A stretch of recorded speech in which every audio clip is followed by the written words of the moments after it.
So when it comes to contacts, cleaning them properly is important.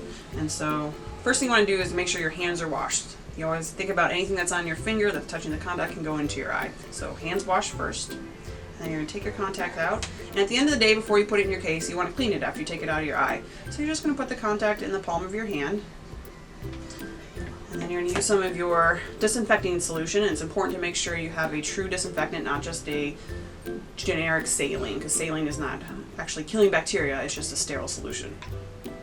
Just pour a little bit in your hand, and then you're just going to gently rub your lens. That mechanical back and forth motion helps break up some of the deposits on there and just really clean the lens a little bit better than just throwing some solution into your case and closing it for the night. And you can just dump this out and give it a quick rinse too, and then put it in a fresh bit of solution in your case. You never want to top off your solution. Think of it as dirty bath water. Everything that was in there last night is now in your case. So at the end of the night, dump, or at the end of the morning, dump your case and then put new fresh solution in at night.